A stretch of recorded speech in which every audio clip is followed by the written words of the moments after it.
ವಿಜ್ಞಾನ ಅನ್ನೋದು ನಮ್ಮ ವೇದಗಳಲ್ಲಿ ಎಷ್ಟರ ಮಟ್ಟಿಗೆ ಇದೆ ಸರ್? ವೇದದ ಕೆಲಸ ಬೇರೆ, ವಿಜ್ಞಾನದ ಕೆಲಸ ಬೇರೆ. ಯಾವುದು ನಮ್ಮ ಈ ಪಂಚೇಂದ್ರಿಯಗಳಿಂದ ಸ್ಪರ್ಶ ಮಾಡೋದಕ್ಕೆ, ಅದು ಗ್ರಹಿಸಲಿಕ್ಕೆ ಆಗೋಲ್ಲ, ಅದು ವೇದದ ವಿಷಯ ಅಥವಾ ಅಧ್ಯಾತ್ಮದ ವಿಷಯ. Fragmented aspect of seeing the world, ಇದನ್ನು ಮಾಡುವಂಥದ್ದು ವಿಜ್ಞಾನ. ಎಲ್ಲವನ್ನು ಇಂಟೆಗ್ರಲ್ ಆಗಿ ನೋಡೋದು, ಇದೆಲ್ಲವೂ ಎಲ್ಲಿಂದ ಬಂತು, ಇದರ ಜರ್ನಿ ಹೇಗೆ ನಡೀತಾ ಇದೆ, ಪುನಃ ಇದು ಏನಾಗುತ್ತೆ ಅಂಥೇಳಿ ಅದನ್ನು ಸಮಗ್ರವಾಗಿ ನೋಡುವಂಥದ್ದು ವೇದ ಅಥವಾ ಆಧ್ಯಾತ್ಮದ ದೃಷ್ಟಿ. ಅರವಿಂದರು ಒಂದು ಕಡೆ ಹೇಳ್ತಾರೆ, the Vedic period is the most creative period of the Indian culture ಅಂತ. ನಮಸ್ಕಾರ ವೀಕ್ಷಕರೇ, ಹೊಸದಿಗಂತ ಡಿಜಿಟಲ್ ಚಾನೆಲ್ಗೆ ತಮ್ಮೆಲ್ಲರಿಗೂ ಸ್ವಾಗತ. ನಾವು ವೇದ ವಿಸ್ಮಯ ಕಾರ್ಯಕ್ರಮದ ಒಂದು ಸರಣಿ ಮಾಡ್ತಾ ಇದ್ದೀವಿ. ಬಹಳ ಚೆನ್ನಾಗಿ ನಿಮ್ಮ ರೆಸ್ಪಾನ್ಸ್ಗಳು ಬರ್ತಾ ಇದೆ. ಸಾಕಷ್ಟು ಜನ ನಿಮ್ಮ ಅನಿಸಿಕೆಗಳನ್ನು, ಅಭಿಪ್ರಾಯಗಳನ್ನೆಲ್ಲ ಹೇಳ್ತಾ ಇದ್ದೀರಾ. ಹೀಗಾಗಿ ನಮ್ಮ ಈ ಕಾರ್ಯಕ್ರಮ ಇನ್ನೂ ಮುಂದುವರಿಯುತ್ತೆ. ಇವತ್ತು ನಮ್ಮ ಜೊತೆಗೆ ವೇದಗಳ ಬಗ್ಗೆ ಮಾತಾಡೋದಕ್ಕೆ ಅಂತ ಡಾಕ್ಟರ್ ರಾವಿ ಜಹಗೀರ್ದಾರ್ ಅವರು ಬಂದಿದ್ದಾರೆ. ಸರ್, ಕಾರ್ಯಕ್ರಮಕ್ಕೆ ತಮಗೆ ಸ್ವಾಗತ. ಇನ್ನು ಮುಂದೆ ನೀವು ಕೇಳಿರುವಂತಹ ಕೆಲವು ಪ್ರಶ್ನೆಗಳು, ನಾನು ಕೇಳಬೇಕಾಗಿರೋಂಥ ಕೆಲವು ಪ್ರಶ್ನೆಗಳನ್ನು ಸೇರಿಸಿ ಒಂದಷ್ಟು ಪ್ರಶ್ನೆಗಳನ್ನು ಅವ್ರ ಮುಂದೆ ಇಡ್ತಾ ಇದ್ದೀನಿ. ನಮ್ಮ ಹಿಂದಿನ ಕಳೆದ ಸಂಚಿಕೆಗಳಲ್ಲಿ ಡಾಕ್ಟರ್ ಆರ್ ಎಲ್ ಕಶ್ಯಪ್ ಅವ್ರ ಬಗ್ಗೆ ಸಾಕಷ್ಟು ಇನ್ಫಾರ್ಮೇಷನ್ ಕೊಡ್ತಾ ಇದ್ರಿ ನೀವು.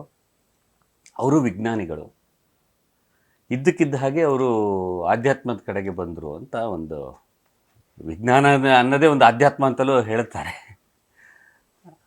ಈ ವಿಜ್ಞಾನ ಅನ್ನೋದು ನಮ್ಮ ವೇದಗಳಲ್ಲಿ ಎಷ್ಟರ ಮಟ್ಟಿಗೆ ಇದೆ ಸರ್? ವೇದಗಳಲ್ಲಿ ಸಾಕಷ್ಟು ವಿಜ್ಞಾನ ಇದೆ ಅಂತ ಹೇಳ್ತಾರೆ, ಕೆಲವರು ಇಲ್ಲವೇ ಇಲ್ಲ, ವೇದನೇ ಅವೈಜ್ಞಾನಿಕ ಅಂತ ಹೇಳ್ತಾರೆ. ವಿಜ್ಞಾನ ಎಷ್ಟರ ಮಟ್ಟಿಗೆ ಇದೆ ಸರ್? ಒಳ್ಳೆ ಪ್ರಶ್ನೆ ಕೇಳಿದ್ರಿ. ಬ್ರಾಡಾಗಿ ಹೇಳಬೇಕು ಅಂತಂದರೆ, ವೇದದ ಕೆಲಸ ಬೇರೆ, ವಿಜ್ಞಾನದ ಕೆಲಸ ಬೇರೆ. ವಿಜ್ಞಾನದ ಕೆಲಸ ಎಲ್ಲಿ ಮುಕ್ತಾಯ ಆಗುತ್ತೋ ಅಲ್ಲಿ ವೇದದ ಕೆಲಸ ಶುರು ಆಗುತ್ತೆ. ಇವತ್ತು ನಾನು ಅನೇಕ ಜನರ ಹತ್ರ ನೋಡಿದ್ದೀನಿ, ಇಂಟರ್ಯಾಕ್ಟ್ ಮಾಡಿದ್ದೀನಿ. ಅದರಲ್ಲಿ 99% ಅಷ್ಟು ಜನರಿಗೆ ವಿಜ್ಞಾನ ಅಂದರೆ ಏನು ಅಂತ ಗೊತ್ತಿಲ್ಲ. ಬಟ್ ಏನು ಹೀಗೆ, is it scientific, is this science ಅಂತೆಲ್ಲ ಮಾತಾಡ್ತಾರೆ. ಬೇಸಿಕಲಿ ಸೈನ್ಸ್ ಅಂದರೆ ಏನಂತ ಜನರಿಗೆ ಗೊತ್ತಿಲ್ಲ. ನಾನು ತಿಳ್ಕೊಂಡ ಹಾಗೆ ಈ ಸೈನ್ಸ್ ಅಂಥೇಳಿ ಒಂದು ಏನು ಶಬ್ದ ಇದೆಯಲ್ಲ, ಇದು ಡಿರೈವ್ ಆಗಿರೋದು, ಇದು ಉತ್ಪತ್ತಿ ಆಗಿರೋದು ಲ್ಯಾಟಿನ್ ಭಾಷೆಯ ಸೈರ್ ಅಥವಾ SCIRE, ಸೀರೆ ಅನ್ನುವಂತಹ ಶಬ್ದದಿಂದ ಉತ್ಪತ್ತಿಯಾಗಿತ್ತು. ಏನು ಹಾಗಂದರೆ, ಸೈರ್ ಅಂದರೆ ಏನು? ಟು ನೋ ಅಂತ.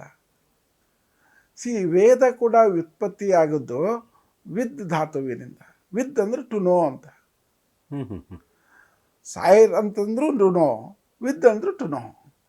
ಆದರೆ ಇಲ್ಲಿ ಒಂದು ಬಹಳ ಬೇಸಿಕ್ ವ್ಯತ್ಯಾಸ ಏನು ಅಂತ ಹೇಳಿದರೆ, ವಿಜ್ಞಾನ ಈಗಾಗಲೇ ಏನು ಮ್ಯಾನಿಫೆಸ್ಟ್ ಆಗಿದೆ, ಈಗಾಗಲೇ ಏನು ಪ್ರಕಟ ಆಗಿದೆ, ಆ ಪ್ರಕಟ ಆದಂಥದ್ದನ್ನು, ಮ್ಯಾನಿಫೆಸ್ಟ್ ಆಗಿದ್ದಂಥದ್ದನ್ನು, ಅದು ಏನು, ಹೇಗೆ ಅಂತ ತಿಳ್ಕೊಳ್ಳೋದಕ್ಕೆ ಹೊರಟಂತಹ ಒಂದು ದಾರಿ. ವಿಜ್ಞಾನಕ್ಕೆ ಯಾಕೆ ಅನ್ನೋದು ಗೊತ್ತಿಲ್ಲ. ನೀರು ಯಾಕಿದೆ, ಬೆಂಕಿ ಯಾಕಿದೆ, ಗಿಡ ಯಾಕಿದೆ, ಮರ ಯಾಕಿದೆ, ಅದು it is not it's subject matter. ಇದ್ದದ್ದು ಯಾಕಿದೆ, ಹೇಗಿದೆ, ಏನಿದೆ ಅನ್ನೋದನ್ನು ಅರ್ಥ ಮಾಡ್ಕೊಳ್ತಾರೆ. ಸೊ ವಿಜ್ಞಾನ ಈಗಾಗಲೇ ಏನು ಪ್ರಕಟ ಆಗಿದೆ ಅದರ ಅಂತರಾರ್ಥವನ್ನು, ಅದರ ಅಂತರಾಳವನ್ನು, ಅದರ ಒಳಹೊರಗನ್ನು, ಅದರ ವಿಸ್ತಾರವನ್ನು ತಿಳಿದುಕೊಳ್ಳೋದಕ್ಕೆ ಹೊರಟಂತಹ ಒಂದು ದಾರಿ. ಆದರೆ ವೇದ ಅಥವಾ ನೀವು ವೇದಾಂತ ಅನ್ನೋದಕ್ಕಿಂತ ಅಧ್ಯಾತ್ಮ ಅಂತ ಹೇಳಿ, ಅಧ್ಯಾತ್ಮ ಇರುವಂಥದ್ದು ಇದೆಲ್ಲಕ್ಕೂ ಮೇಲೆ ಇರುವಂಥದ್ದು. ಯಾವುದು ನಮ್ಮ ಸೆನ್ಸ್ ಆರ್ಗನ್ಸಿಗೆ, ನಮ್ಮ ಜ್ಞಾನೇಂದ್ರಿಯಗಳಿಗೆ ನಿಲ್ಕೊಲ್ಲ, ಅದರಿಂದ ಮೇಲೆ ಇನ್ನೂ ಬೇಕಾದಷ್ಟಿದೆ. ಯಾಕಂದರೆ ಈಗೇನು ಮ್ಯಾನಿಫೆಸ್ಟ್ ಆಗಿದೆ, this is only the tip of iceberg. Manifest ಆಗಬೇಕಾದಂಥದ್ದು, ಪ್ರಕಟ ಆಗಬೇಕಾದಂಥದ್ದು ಇನ್ನೂ 3-4 ಅಂಶ ಇದೆ. 3/4 ಇನ್ನೂ ಮ್ಯಾನಿಫೆಸ್ಟ್ ಆಗಬೇಕಾಗಿದೆ. ಈ ಸೃಷ್ಟಿಯಲ್ಲಿ ಆಯಿತು, ಸೃಷ್ಟಿಯಲ್ಲಿ ಮ್ಯಾನಿಫೆಸ್ಟ್ ಆಗಬೇಕಾಗಿದೆ ಇನ್ನೂ 3-4 ಅಂಶ ಇದೆ. ಏನು ಪ್ರಕಟ ಆಗಿದೆ ಅದು ಬರೀ ಕ್ವಾರ್ಟರ್ ಭಾಗ ಮಾತ್ರ. ಆ ಕ್ವಾರ್ಟರ್ ಭಾಗವನ್ನು ತಿಳಿದುಕೊಳ್ಳೋದಕ್ಕೆ ಹೊರಟುವಂಥದ್ದು ವಿಜ್ಞಾನ. ನೀವು ಇಂಟೆಗ್ರಲ್ ಯೋಗಕ್ಕೆ ಬಂದರೆ ಶ್ರೀ ಅರವಿಂದರ್ ಹೇಳ್ತಾರೆ, over mind, intuitive mind, enlighten mind, super mind ಅಂತ. ಅಂದರೆ ಮನಸ್ಸಿಗೆ ಅನೇಕ ಸ್ತರಗಳು ಇನ್ನೂ ಮನುಷ್ಯನಿಗೆ ನಿಲುಕಬೇಕಾಗಿದೆ. ಆ ಏನು ಸಟಲ್ ಅಂತ ಹೇಳ್ತೀವಿ, ಸೂಕ್ಷ್ಮತೆ ಅಂತೇನು ಹೇಳ್ತೀವಿ, ಆ ಸೂಕ್ಷ್ಮವಾದದ್ದನ್ನು ಯಾವುದು ನಮ್ಮ ಈ ಪಂಚೇಂದ್ರಿಯಗಳಿಂದ ಸ್ಪರ್ಶ ಮಾಡೋದಕ್ಕೆ, ಅದು ಗ್ರಹಿಸಲಿಕ್ಕೆ ಆಗೋಲ್ಲ, ಅದು ವೇದದ ವಿಷಯ ಅಥವಾ ಅಧ್ಯಾತ್ಮದ ವಿಷಯ. ಈಗ ನೀವು ಟಿಪ್ ಆಫ್ ಐಸ್ಬರ್ಗ್ ಅಂತ ಅಂದ್ರಲ್ಲ, ಟಿಪ್ ಆಫ್ ಐಸ್ಬರ್ಗ್ ಅಂದರೆ ಸಮುದ್ರದಲ್ಲಿ ಇದು ಮಂಜುಗೆಡ್ಡೆಗಳು ಮುಳುಗಿರುತ್ತೆ, ಅದ್ರ ತುದಿ ಮಾತ್ರ ನಮಗೆ ಕಾಣಿಸ್ತಿರುತ್ತೆ, ಕೆಳಗಡೆ ಅಗಾಧವಾಗಿರುತ್ತೆ. ಕರೆಕ್ಟ್. ಇವರು ಸತ್ಯಸಾಯಿ ಬಾಬಾ ಅವ್ರದ್ದೊಂದು ಇಂಟರ್ವ್ಯೂ ತುಂಬ ಹಿಂದೆ, ನಾನಿನ್ನೂ ಸ್ಕೂಲು ಕಾಲೇಜಲ್ಲೇ ಇದ್ದೆ 90s. ಆಗ ಅವ್ರದ್ದೊಂದು ಇಂಟರ್ವ್ಯೂ ಓದಿದ್ದೆ. ಅದರಲ್ಲಿ ಅವರು ಒಂದು ಮಾತು ಹೇಳ್ತಾರೆ, ಒಂದು ಕರವಸ್ತ್ರನ, ಕರ್ಚೀಫನ್ನು ಕೈಯಲ್ಲಿ ಬಿಗ್ಗಿಯಾಗಿ ಹಿಡ್ಕೊಂಡ್ರೆ ಚೂರೇ ಚೂರು ಕಾಣತ್ತಲ್ಲ, ಅದು ನಿಮ್ಮ ವಿಜ್ಞಾನ, ಮಿಕ್ಕಿದ್ದೆಲ್ಲ ಫಿಲಾಸಫಿ ಅಂತ. ಎಕ್ಸಾಕ್ಟ್ಲಿ. ಇದು ಅದೇ ಎಕ್ಸಾಕ್ಟ್ಲಿ. ಅದಕ್ಕೋಸ್ಕರನೇ ಆಂಧ್ರ ವೇದದ ನಂತರ ಬಂದಂತಹ ಉಪನಿಷತ್ತಿನ ಕಾಲಕ್ಕೆ ನೀವು ಬಂದರೆ, ಅಲ್ಲಿ ಛಾಂದೋಗ್ಯ ಉಪನಿಷತ್ತಿನಲ್ಲಿ ಶ್ವೇತಕೇತು ಅಂಥೇಳಿ ಒಬ್ಬ ಋಷಿ ಬರ್ತಾರೆ. ಅವರ ತಂದೆ ಉದ್ದಾಲಕ ಆರುಣಿ ಅಂತ. ಉದ್ದಾಲಕನ ಋಷಿಯ ಮಗ ಆಟ ಆಡ್ಕೊಂಡಿರ್ತಾನೆ, ಉಪನಯನ ಮಾಡ್ತಾರೆ. ಉಪನಯನ ಮಾಡಿದ್ಮೇಲೆ ಒಂದು ದಿವಸ ಉದ್ದಾಲಕ ಋಷಿಗೆ ಅನಿಸುತ್ತೆ, ಇವನು ಸುಮ್ಮನೆ ಹೀಗೆ ಓಡಾಡ್ತಿದ್ದಾನೆ. ಒಂದು ದಿವಸ ಕರೀತಾರೆ, ನೋಡಪ್ಪ, ನಮ್ಮ ಇಡೀ ಮನೆತನ ಜ್ಞಾನಿಗಳ ಮನೆತನ, ವೇದಾಧ್ಯಯನ ಮಾಡಿದಂಥ ಮನೆತನ, ಆದ್ದರಿಂದ ನೀನೂ ಕೂಡ ಜ್ಞಾನಿ ಆಗಬೇಕು. ಅದಕ್ಕೆ ಒಂದು ಋಷಿಯ ಆಶ್ರಮಕ್ಕೆ ನೀನು ಹೋಗಬೇಕು. ಆ ಋಷಿ ಆಶ್ರಮದಲ್ಲಿ ನೀನು ಅಧ್ಯಯನ ಮಾಡಿ ಇಡೀ ಈ ಜೀವ, ಜಗತ್ತು, ಈಶ್ವರ ಏನಿದೆ ಇದ್ರ ಬಗ್ಗೆ ಎಲ್ಲ ಅರಿತುಕೊಂಡು ಬರಬೇಕು ಅಂಥೇಳಿ ಇನ್ನೊಬ್ಬ ಋಷಿ ಆಶ್ರಮಕ್ಕೆ ಕಳಿಸ್ತಾರೆ. ಅಲ್ಲಿ 12 ವರ್ಷ ಈ ಶ್ವೇತಕೇತು ಅಧ್ಯಯನ ಮಾಡಿ ವಾಪಸ್ ಮನೆಗೆ ಬರ್ತಾರೆ. ಸೊ ಮನೆಯಿಂದ ಆಶ್ರಮಕ್ಕೆ ಹೋಗುವಾಗ ಉದ್ದಾಲಕರು ಶ್ವೇತಕೇತನ ನೋಡಿದ್ದು ಒಬ್ಬ ಸುಮ್ಮನೆ ಕಿಲಾಡಿ ಹುಡುಗ ನೋಡಿರ್ತಾರೆ. ಆದರೆ ಮನೆಗೆ ಬಂದ ಮೇಲೆ ಅವರ ಓಡಾಟ, ಅವರ ಮಾತು, ಅವ್ರ ಹಾವಭಾವ ಅದನ್ನೆಲ್ಲ ನೋಡಿದ ಮೇಲೆ ಅವರು ಒಂದು ಪಾಯಿಂಟ್ ಅಬ್ಸರ್ವ್ ಮಾಡ್ತಾರೆ, ಇವನಿಗೆ ಒಂದು ರೀತಿ ನಾನು ಜ್ಞಾನ ಪಡೆದುಕೊಂಡಿದ್ದೀನಿ ಅನ್ನುವಂತಹ ಅಹಂಕಾರ ಬಂದಿದೆ ಅಂತ. ಅವರು ಆರೋಗನ್ಸ್ ಬಂದಿದ್ದು ಕಾಣ್ತದೆ. ಅವರ ಅಪ್ಪ ಮಗನಿಗೆ ಕರೆದುಬಿಟ್ಟು ಚೆಕ್ ಮಾಡೋಣ, ಇವನು ಏನು ತಿಳ್ಕೊಂಡಿದ್ದಾನೆ, ಮತ್ತು ಆರೋಗೆನ್ಸ್ ಇರಬಾರ್ದು ಅನ್ನೋದು ಕೂಡ ಇಂಡಿರೆಕ್ಟಾಗಿ ಇವ್ರಿಗೆ ತಿಳಿಸ್ಕೊಡೋಣ ಅಂತ ಅನ್ನಿಸ್ಬಿಟ್ಟು ಶ್ವೇತಕೇತು ಬಾಪ ಇಲ್ಲಿ ಅಂತ ಹೇಳ್ತಾರೆ. ನೀನೇನೇನು ಕಲ್ತಿದ್ಯಾ ಅಲ್ಲಿ ಆಶ್ರಮದಲ್ಲಿ? ಇವನು ನಾನು 4 ವೇದಗಳನ್ನು ಕಲ್ತಿದ್ದೀನಿ, ಇಂಥ ಪುರಾಣಗಳನ್ನು, ಇಂಥ ಶಾಸ್ತ್ರಗಳನ್ನೆಲ್ಲ ಕಲ್ತಿದ್ದೀನಿ ಅಂತ ಹೇಳ್ತಾನೆ. ಒಂದು ನಾನು ನಿನ್ನಿಂದ ತಿಳ್ಕೋಬೇಕು,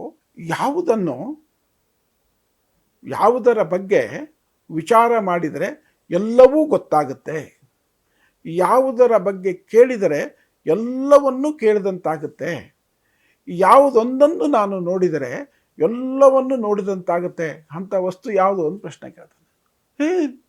ಶ್ವೇತಕೇತು ಇಸ್ ಬ್ಯಾಫಲ್ಡ್. ಇಂಥ ಪ್ರಶ್ನೆ ನನಗೆ ನಮ್ಮ ಗುರುಗಳು ಯಾವತ್ತೂ ನನಗೆ ಇಂಥ ಪ್ರಶ್ನೆ ಹೇಳಿಲ್ಲ, ಇದಕ್ಕೇನು ಉತ್ತರ ಹೇಳಿಲ್ಲ. ಅವ್ರು ಹೇಳ್ತಾನೆ, ನೀವು ಕೇಳ್ತಿರುವಂಥದ್ದು ವಿಷಯ ನನ್ನ ಗಮನಕ್ಕೆ ಬಂದೇ ಇಲ್ಲ, ನಮ್ಮ ಗುರುಗಳಿಗೆ ಬಹುಶಃ ಇದು ಗೊತ್ತಿಲ್ಲ ಅಂತ ಕಾಣುತ್ತೆ, ಅವ್ರಿಗೆ ಹೊಳೆದಿಲ್ಲ ಅಂತ ಕಾಣಿಸುತ್ತೆ ಅಂತ ಹೇಳ್ತಾನೆ. ಆಗ ಉದ್ದಾಲಕರು ಹೇಳ್ತಾರೆ, ಅದೇ ತಿಳ್ಕೋಬೇಕಾಯ್ತು, ಅದೇ ಜ್ಞಾನ ಅಂತ, ಅದೇ ಜ್ಞಾನ, ಅದನ್ನು ತಿಳ್ಕೋಬೇಕು ನೀನು. ಅವ್ರು ತಿಳಿಸ್ಕೊಟ್ಟಿಲ್ಲ, ನೀವು ಗುರುಗಳಾಗಿ ನನಗದನ್ನು ತಿಳಿಸ್ಕೊಡಿ ಅಂತ ಹೇಳ್ತಾರೆ. ಆ ನಂತರ ಅವರು ಬ್ರಹ್ಮ ಅಂದರೆ ಏನು ಅಂತ ಹೇಳ್ತಾರೆ. ನಾವು ಈ ಮಹಾವಾಕ್ಯ ಅಂತ ಹೇಳ್ತೀವಿ ಉಪನಿಷತ್ತಿನಲ್ಲಿ, ತತ್ವಮಸಿ ಅಂತ, ನೀನೇ ಅದಾಗಿದ್ದಿ ಅಂತ. ಅಂದರೆ ಬ್ರಹ್ಮ ಅವರು ಆತ್ಮ ಮತ್ತು ಪರಮಾತ್ಮ ಇವುಗಳ ಮಧ್ಯ ಸಂಬಂಧ ಹೇಳ್ತಾ ನಿಜವಾದ ಜ್ಞಾನ ಯಾವುದು ಅಂತ, ಆ ಪರಮಾತ್ಮವನ್ನು ತಿಳಿದುಕೊಳ್ಳೋದು ನಿನಗೆ ನಿಜವಾದ, that is the ultimate aim of anybody's quest to know this world, to know this the creator of this world. ಅದನ್ನು ನೀನು ತಿಳ್ಕೊ ಅಂತ ಹೇಳ್ತಾನೆ. ನಾನು ಏನು ಹೇಳಲಿಕ್ಕೆ ಹೊರಟೆ ಅಂತಂದರೆ, ಈ ವಿಜ್ಞಾನ ಏನು ಮಾಡುತ್ತೆ, ಈ ಫ್ರ್ಯಾಗ್ಮೆಂಟೆಡ್ ಆಸ್ಪೆಕ್ಟ್ಸ್ ಅಂದರೆ ನಾವೀಗ ನೋಡ್ತಿದ್ದೀವಲ್ಲ, ಎಕ್ಸ್ಪರ್ಟ್ಸ್ ಅಂತ ಸ್ಪೆಷಲಿಸ್ಟ್ಸ್ ಅಂತ ನೋಡ್ತೀವಿ ಮೆಡಿಕಲ್ ಫೀಲ್ಡಲ್ಲಿ. Somebody is expert of brain. ಅವನಿನ್ನು ಹೊಟ್ಟೆ ಬಗ್ಗೆ ಕಾಯಿಲೆಗೆ ಹೇಳಿದ್ರೆ ನನಗೆ ಗೊತ್ತಿಲ್ಲ. ಇನ್ನೊಬ್ಬ ಯಾರೋ ಇನ್ನೇನೋ ಒಂದು ಹಾರ್ಟ್ ಸ್ಪೆಷಲಿಸ್ಟು, ಅವನಿಗೆ ನೀವು ಏನೋ ಕಾಲು ಅದೇನೋ ಕೇಳಿದರೆ ಅದು ಅವನಿಗೆ ಗೊತ್ತಿಲ್ಲ. ಇನ್ನೊಬ್ಬ ಯಾರೋ ಪಾದಗಳು, ಪೋಡಿಯಾಟ್ರಿಷಿಯನ್ ಅಂತ ಹೊಸದೊಂದು ಸಿಸ್ಟಮ್ ಇವತ್ತು ಭಾಳ ಪಾಪ್ಯುಲರ್ ಆಗ್ತಾಯಿದೆ. ಪೋಡಿಯಾಟ್ರಿಷಿಯನ್ ಅಂತ ಹೇಳಿದ್ರೆ ಡಯಾಬಿಟಿಸ್ನಿಂದ it affects on the feet of the individual, ಆ ಡಯಾಬಿಟಿಕ್ಕಿಂದ ಅಫೆಕ್ಟ್ ಆದಂಥ ಫೀಟ್ ಮಾತ್ರ ನೋಡುವಂಥವು. ಈ ಸ್ಪೆಷಲಿಸ್ಟ್. ಅವನಿಗೆ ಹೋಗ್ಬಿಟ್ಟು ನೀವು ನನಗಿಲ್ಲೇನೋ ಗಂಟ್ಲು ಕರಿತಾ ಇದೆ, ನನಗೇನೋ ತಲೆನೋವು ಆಗ್ತಿದ್ದಾರೆ, it is not my way. So ಇದು fragmented aspect of seeing the world. ಇದನ್ನು ಮಾಡುವಂಥದ್ದು ವಿಜ್ಞಾನ. ಆದರೆ ಎಲ್ಲವನ್ನು ಇಂಟೆಗ್ರಲ್ ಆಗಿ ನೋಡೋದು, ಇದೆಲ್ಲವೂ ಎಲ್ಲಿಂದ ಬಂತು, ಇದರ ಜರ್ನಿ ಹೇಗೆ ನಡೀತಾ ಇದೆ, ಪುನಃ ಇದು ಏನಾಗುತ್ತೆ ಅಂಥೇಳಿ ಅದನ್ನು ಸಮಗ್ರವಾಗಿ ನೋಡುವಂಥದ್ದು ವೇದ ಅಥವಾ ಆಧ್ಯಾತ್ಮದ ದೃಷ್ಟಿ ಒಂದು ಭಾಗ. ಇನ್ನೊಂದು ಭಾಗ ಏನಂತ ಹೇಳಿದರೆ, ಈಗ ಅನೇಕರು ಕೇಳುವಾಗ ವೇದ ವೈಜ್ಞಾನಿಕವೇ ಅಂತ ಕೇಳೋದ್ರ ಜೊತೆಗೆ ಎರಡು ದೃಷ್ಟಿನೇ, ವೇದದಲ್ಲಿ ವಿಮಾನಶಾಸ್ತ್ರ ಇದೆ, ವೇದದಲ್ಲಿ ವಿದ್ಯುತ್ ಶಕ್ತಿ ತಯಾರಿಸುವಂಥದ್ದಿದೆ, ವೇದದಲ್ಲಿ ಪವನಶಾಸ್ತ್ರ ಇದೆ ಅಂತ ಹೇಳ್ತಾರೆ. ಸೊ ಒಂದು ರೀತಿಯಿಂದ ಅದು ಇದೆ ಅಂತ ಹೇಳಬಹುದು. ಆದರೆ ಅದರ ಬಗ್ಗೆ ಸೂಚನೆ ಇದ್ದಾವೆ ಹೊರತು ಸ್ಟೆಪ್ 1, ಸ್ಟೆಪ್ 2, ಸ್ಟೆಪ್ 3 ಅಂತ ವೇದ ಹೇಳಲ್ಲ. Because it is not his scope of study. It's scope of study. ಆದರೆ ಏನು ಹೇಳುತ್ತೆ ಅಲ್ಲಿ ವೇದದಲ್ಲಿ ಅಂತ ಹೇಳಿದರೆ, ಇವೆಲ್ಲವೂ ಒಂದಕ್ಕೊಂದು ಹೇಗೆ ಅಂತಃಸಂಬಂಧ ಹೊಂದಿವೆ ಅಂತ. So there is a science in Veda, technology is not in the Veda. ಈಗ ವೇದದಲ್ಲಿ ಮೊಬೈಲ್ ಬಗ್ಗೆ ಹೇಳಿದೆ ಅಂತ, ಅದನ್ನು ಏನೋ ಒಂದು ಸಂಬಂಧ ಹೇಳೋದು. ಹಿಂದೆ ಋಷಿಗಳೆಲ್ಲರೂ ಎಲ್ಲೋ ಋಷಿಗಳು ಇರ್ತಿದ್ರೆ ಇನ್ನೊಬ್ಬ ಋಷಿ ಹತ್ರ ಅವರು ಕಮ್ಯುನಿಕೇಟ್ ಮಾಡ್ತಿದ್ರು. They had their own way of communicating. ಬರೀ ಋಷಿಗಳಷ್ಟೇ ಅಲ್ಲ, ಎಲ್ಲ ಪ್ರಾಣಿ ಪಕ್ಷಿಗಳ ಜೊತೆಗೆ ಮಾತಾಡೋದು ನೀವು ಕೇಳಿದ್ದೀರಿ, ಗಿಡ ಮರಗಳ ಜೊತೆಗೆ ಮಾತಾಡೋದು ನೀವು ಕೇಳಿದ್ದೀರಿ. So that does not mean that they had some sort of scientific or technical instrument to communicate. That was different level. ಈಗ ವಿಮಾನ ಇತ್ತು ಅಂತ ಅನೇಕರು ಅದ್ರ ಬಗ್ಗೆ ಒಂದು ದೊಡ್ಡದೇನೋ ಶೋಧನೆ ಮಾಡಿದ್ದಾರೆ. ಇನ್ಯಾರೋ ಒಬ್ಬರು ಪುರುಷ ಸೂಕ್ತ ಇದ್ಕೊಂಡು ನಾವು ಎಲೆಕ್ಟ್ರಿಸಿಟಿ ಉತ್ಪಾದನೆ ಮಾಡ್ಬೋದು ಅಂತ ಹೇಳ್ತಾರೆ. Everything is possible. ಕೊನೆಗೆ ಇದನ್ನೆಲ್ಲ ಮಾಡೋದು ಯಾರು? ಮನುಷ್ಯನೇ. ಹಾಗಾಗಿ ಮನುಷ್ಯ ಸಮಗ್ರವಾಗಿರಬೇಕು, ಮನುಷ್ಯ ಪೂರ್ಣವಾಗಿರಬೇಕು, ಮನುಷ್ಯ ಸರ್ವತೋಮುಖ ಅಭಿವೃದ್ಧಿಯನ್ನು ಪ್ರಗತಿಯನ್ನು ಹೊಂದಬೇಕು ಅನ್ನೋದು ಕಾಳಜಿ ಇಟ್ಕೊಂಡಿದ್ದ ಇವೆಲ್ಲವೂ ಕ್ರಿಯೇಟಿವ್ ಥಿಂಗ್ಸ್ ಸಾಧ್ಯ ಆಯಿತು. ಶ್ರೀ ಅರವಿಂದರು ಒಂದು ಕಡೆ ಹೇಳ್ತಾರೆ, the Vedic period is the most creative period of the Indian culture ಅಂತ.